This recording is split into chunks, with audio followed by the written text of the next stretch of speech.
frère Moïse. Come on, come on, come on.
Bien-aimés dans le Seigneur, shalom, shalom, peuple de Dieu, partout dans le monde, Bosolanda biso, tika Yesu Masia Nazareth, nzamba kondima, ya tatana biso Jean-Paul Mayata kwa salabino bolamu. Esengoza ya biso, otoko akoyeba, boza tellement ebele,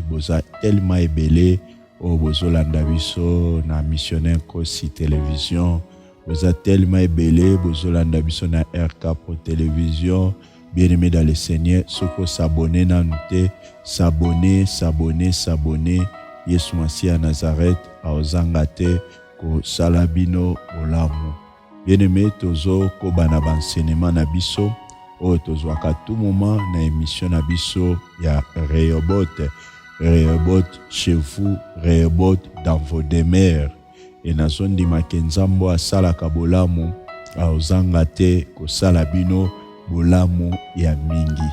Shalom na bademer na bino encore. Kolo to pesio merci to recommander enseignement oyo entre tes saintes mains et sepelisa yo pour ete peuple na yo bako ko bénéficier quelque chose. O nyonso eza yo te kene musika tika moment oyo ezala pour ta gloire na kombo na yo Yesu Masia Nazareth nzamba solo pa bomo ndeto sambe na ondima petolobi. Amen. Gloire au Seigneur. Bien-aimé, joie bloc-note na yo, joie agenda na yo, joie biblia na yo pour enseignement. Et sengaka ko noter ba vexer ou ko permettre bien-aimé to ko kabola enseignement lelo. Nzamba pambola bino bobenga kibiso partout dans le monde ko yebisa biso par rapport à enseignement oyo to uti ko lekisa o to parla qui sur les 6 signes d'une famille maudite. bozalaki tellement ebele bato mosusu bobengi babi papa wana kaya famille na biso ceci cela et le esengo na biso ezalaki pourquoi parce que nzambe asali mpenza bolamu ya mingi e bato ebele batatolaki yango badeklaraki mpenza victoire na bangambu na bango e tosepelaki mpo Yesu Masiya Nazareth azalaki glorifié. Bien aimé, lelo toye na émission mususu oyo tolingi to lobela sur oyo thème na biso tozo lobela Christ en nous. Christ en nous. Bien aimé dans le Seigneur, peut-être si oyoka thème ango Christ en nous, Christ en nous et nazo sepela pourquoi parce que na nzela enseignement oko découvrir lisusu makambo tellement ebele peut-être oyebaki yango te e na nzela ya molimo mosantu et Zambe akorevele. Bien aimé, nalingo zwa verset oyo tozana mokanda ya 1 Corinthiens chapitre 1er le verset 27. 1 Corinthiens chapitre 1er le verset 27. Bien aimé dans le Seigneur, nalingi to tanga verset 27, il est écrit ceci, verset 26, pour la meilleure compréhension.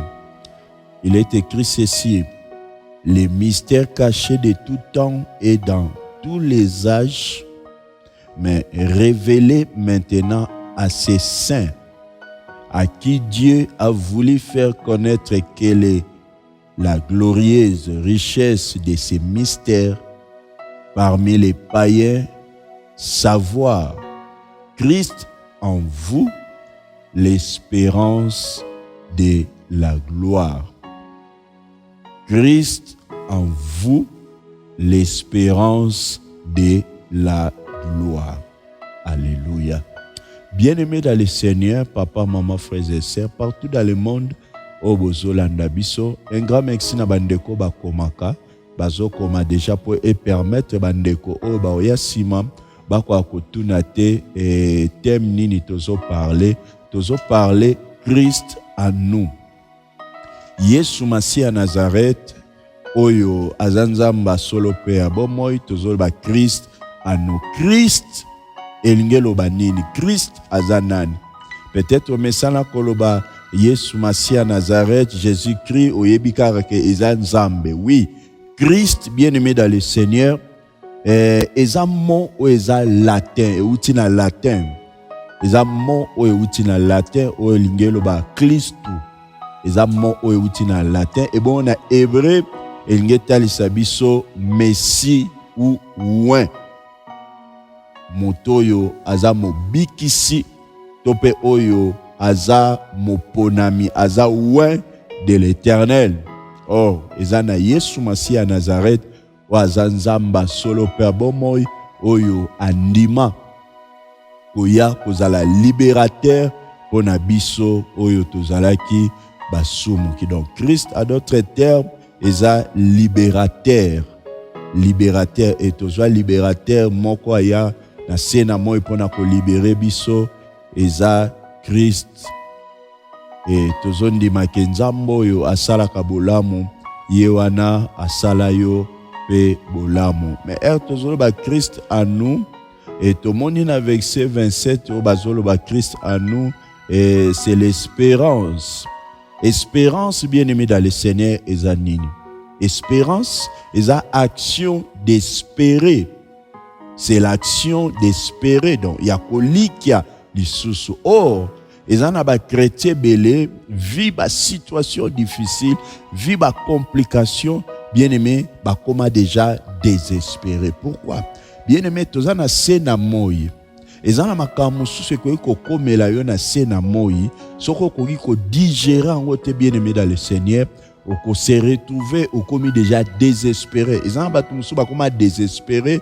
Pourquoi? Parce que mobile ya sundolaye, mobile ya tikaye, moi si a rejetaye et a koma désespéré. Pourquoi? Parce que espoir est si et si là. Or Bible zoloba, il y a encore de l'espérance pour tous ceux qui sont en Jésus-Christ de Nazareth. Or tous ceux qui sont en Jésus-Christ de Nazareth, bazana droit ya ko espérer, bazana droit ya ko se désespérer te, mais ya ko espérer pa ya nani, ko espérer epai na Yesu Masia ya Nazareth. L'espérance, bien-aimé dans le Seigneur, qu'est-ce que l'espérance? Qu'est-ce que l'espérance? Bien-aimé dans le Seigneur, l'espérance est une petite voix qui nous assure que rien n'est jamais perdu. Na bandel pour la compréhension, bandeko bazolanda biso. L'espérance, c'est quoi? Bandeko tozo koma, koma l'espérance. Qu'est-ce que l'espérance? Et la question, tolobi, qu'est-ce que l'espérance? Réponse to pesi, l'espérance est une petite voix qui nous assure que rien n'est jamais perdu. Espérance, bien-aimé dans le Seigneur, eza nini? Espérance eza nzela moko ya muke oyo ezo assurer biso, eza voix moko oyo ezo assurer biso ke ata eloko moko ebungi te. Bien-aimé, eza makambo susu koyi komona ngo lelo te, mais ko se désespérer te. Pourquoi? Parce que eza na nzambe moko oyo esi apesa promesse aloba nyonso oyo ata lelo omoni yango te, mais finalité nango eza kokokisama. Or, avant tokoma na accomplissement, eza na moment moko oyo tolekisaka oyo tobengi yango temps. Or, temps ezo permettre accomplissement et se réaliser et kokisama. Or, na temps wana eza pe na ba moment oyo tobengaka silence. Donc, moutazo le kisa, ba moment moko un peu sombre, ba moment moko pénible, ba moment moko difficile. Mais oh, moutou oyazo croire na Christ oyaza Messie, na Christ oyaza loin de l'Éternel, a koki jamais ko se désespérer. Bien-aimé dans le Seigneur. Et okoyi kozala esiko ozali, okoyi kozala peut-être na Europe, okoyi kozala na Afrique, na Asie, na Amérique, na Océanie. Peut-être la situation est un peu difficile, peut-être la complication, peut-être la situation moko et ozo apparaître na vie na yo. Bien-aimé, tant que ozana Christ na vie na yo, ko se désespérer. Raison pour laquelle tolobi, l'espérance est une petite voix qui nous assure que rien n'est jamais perdu. C'est une manière de regarder la vie et ses difficultés non comme un mal, mais comme une promesse. C'est ça l'espérance. Bien-aimé dans le Seigneur, c'est ça l'espérance. L'espérance est une manière de regarder la vie et ses difficultés non comme un mal, mais comme une promesse. Alléluia. Oyebi mutu oyo azo espérer epai ya Yesu Masia Nazareth esengeli atala ba difficulté nyonso oyo azo lekisa eza kaka mabete, mais fotala ona angle mususu eza promesse pour oyo nzamba loba kati na yo et c'est réalisé. Raison pour laquelle David azoloba, même si je marche dans la vallée de l'ombre de la mort, David alobi, je ne crains aucun mal. Pourquoi? Parce que azalaki ko espérer que nzambe oyo alongisa ye na zamba, na ntambwe, na bankosi, azalaki ko espérer que nzambe wana akomisa ye kino na trône. Yango omona David alobi, même si je marche dans la vallée de l'ombre de la mort, alobi, je ne crains aucun mal. Bien-aimé, malgré les situations difficiles, malgré les conditions tellement difficiles, bien-aimé, qu'on se désespéré. Oui, tous en mokilio peut-être aux yeux refus, aux yeux rejet, aux en a problème à CDI, aux en a problème à concevoir, peut-être l'ibala, que sais-je encore, j'en passe. Mais le problème en est que bien-aimé dans le Seigneur, lokola toza na libérateur, toza na sauveur, moko qui est Jésus-Christ de Nazareth, bien-aimé, que se désespérer. La Bible qui est plus loin que le bas, vaut mieux un chien vivant qu'un lion mort. Mais bien-aimé, réalisez au coup final. Papa Zola Nangoza au coup faté, ma soeur au coup final. Mais pourquoi on s'est désespéré? Pourquoi on s'est désespéré? Oh, Mouto a fait ça aux promesses wana. Isaïe Soumassi à Nazareth. Oh, promesse wana. Kolo promesse. Oh, a fait ça aux promesses. Akufa na ote lokola nzembo oyo bandeko bayembaka mingi oyo bilaka edepandaka na mutu oyo apesi promesse. Soki mutu apesi promesse akufi seke bilaka pe kufi. O biso nzambe na biso apesa biso promesse aza mwana moto te akufa te akenda na kunda tikala kuna pola, mais il est réellement ressuscité. Yango bien aimé dans le Seigneur, vous avez intérêt ya ko espérer en Christ. Vous avez intérêt ya ko espérer ko bungisa te. Ata lelo na no balite ko se désespérer te. Ata na no zoom documenté, vous sali 5 ans, 10 ans, ko se désespérer te. Quoi seulement? Ata mobali ozanaye jusque là a juste changé te. Vinaye zaka ya bambiance, vinaye zaka ya ba pagano, bien-aimé, au bon malibala te, ko se désespérer te. Continuez toujours ya ko sambela pona ye, continuez toujours ya ko lendisa ye, ko tama bolongo kati, ko tika Yesu Masia Nazareth agir, kitisa mabolongo na se, ko sambela pona ye, ko se désespérer te pona mobali wana, pona musala wana, bien que zo simba nanu te, ko se désespérer te, crois seulement. C'est ça l'espérance, c'est ça l'espérance. Christ en nous, l'espérance de la gloire. Cela veut dire quoi, mes bien-aimés dans le Seigneur? Quand on parle de Christ en nous, c'est l'espérance de la gloire. Peut-être sur tanga avec Sewana, peut-être au mémorisant toujours Christ en nous, l'espérance de la gloire. Mais cela veut dire quoi, bien-aimés dans le Seigneur? L'espérance, bien-aimés, oui, qu'on note pour ceux qui l'espérance, Christ en nous, l'espérance de la gloire. Cela veut dire quoi? L'espérance, bien-aimé dans le Seigneur, ne trahit jamais.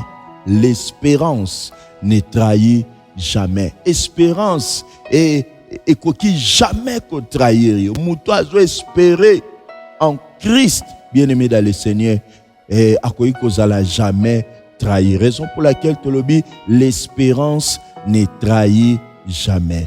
Elle n'apporte ni confusion ni honte. Alléluia, gloire au Seigneur. Elle n'apporte ni confusion ni honte.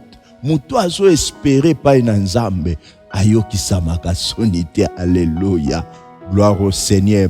Bien-aimé, yo ozo espérer et pas une nzambe.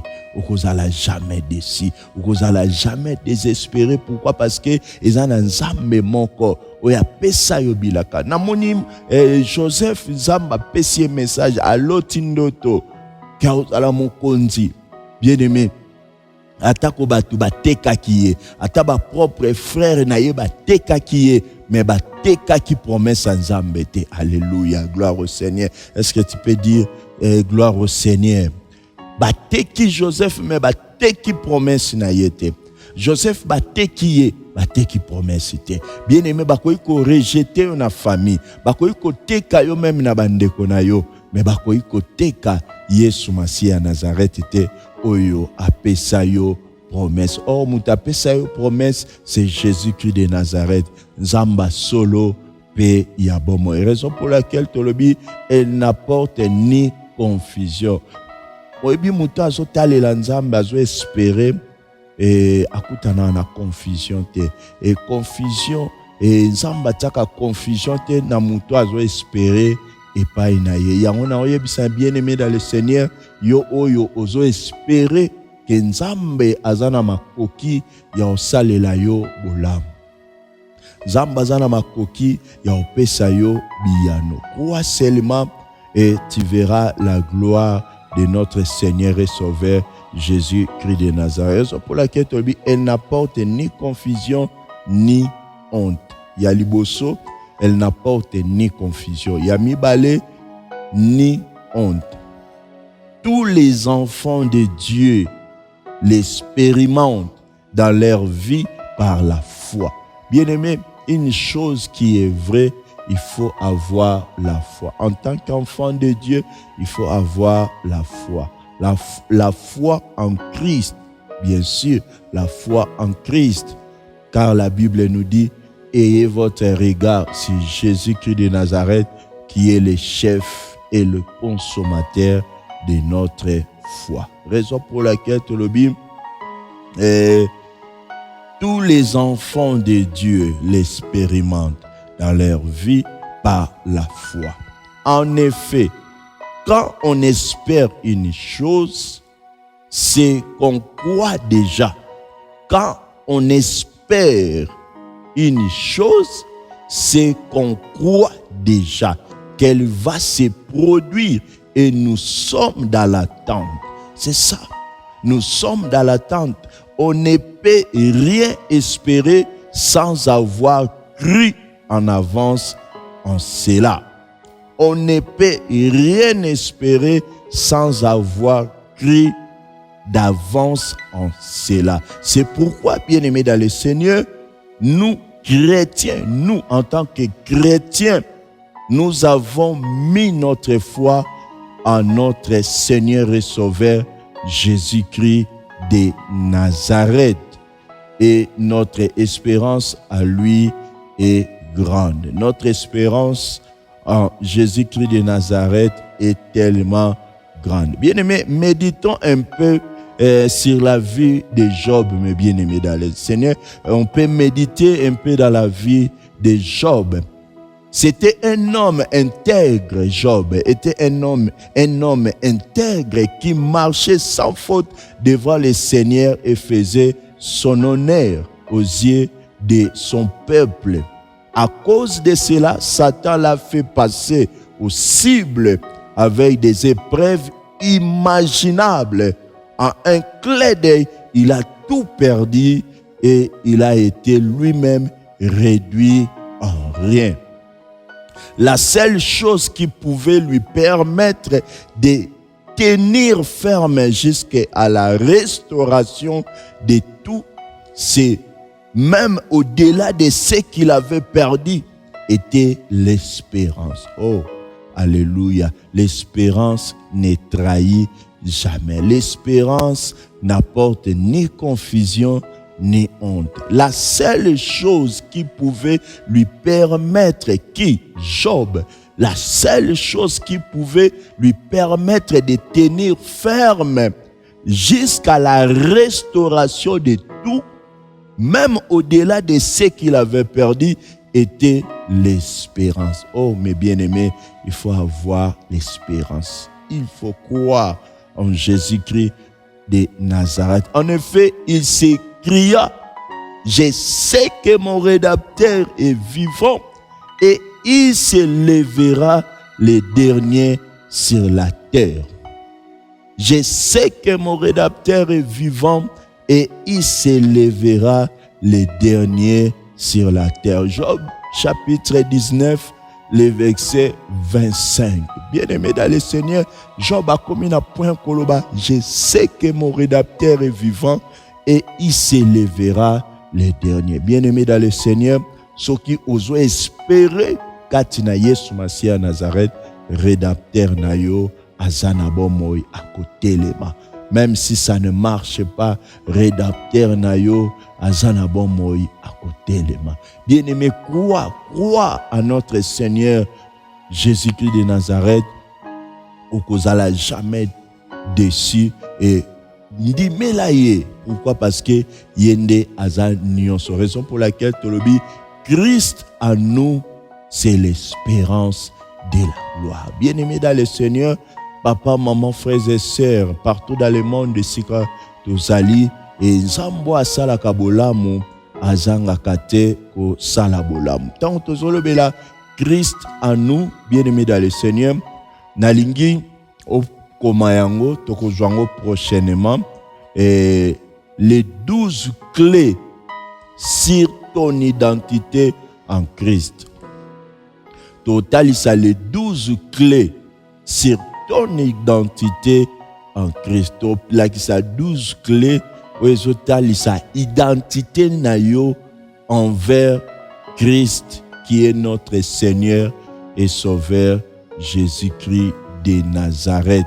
Bien-aimé, identité nayo et on découvrir ce qui réellement ou espéraka et pas inanzambe nanzela il y a 12 clés au tokopesa ya ontolobi comment yango pe tokolobelango et les 12 clés sur ton identité en Christ wana ndeko permettre okwa oyeba si réellement ou espéraka et pas ina Yesu Masia Nazareth, raison pour laquelle tu as 12 clés ou ekotali sa identité ya moi Nzambe et pas na Yesu Masia Nazareth. Et à partir ya wana nde ko réaliser est-ce que réellement n'espéraka et pas ina Nzambe. Ce qui espéraka et pas ina Nzambe nde oko yeba na ba point oyo tokopesa et tika Yesu Masia Nazareth Zamba kondima ya tata nanga Jean-Paul Mayata asala bino bolamu o bozaki tellement ebele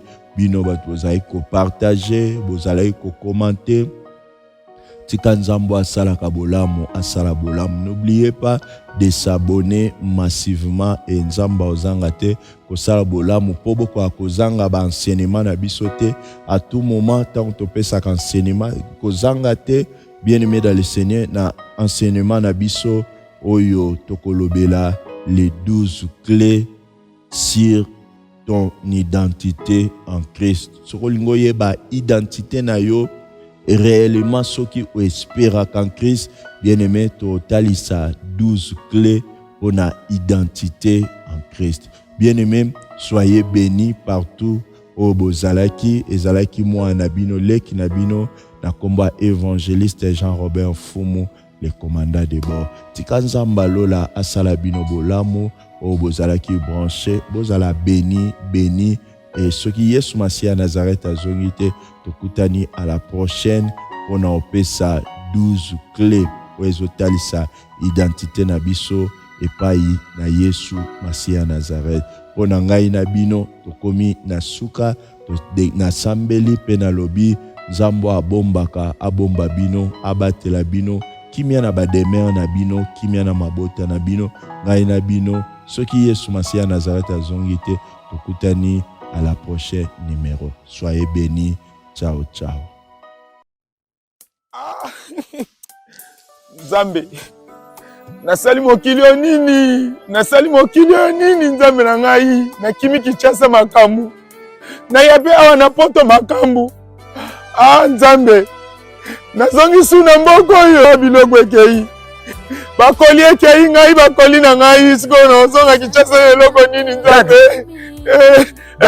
Papa na ngai likamni da bakosi mais likamni bozolela yo mona nzela osanga na mboko yo.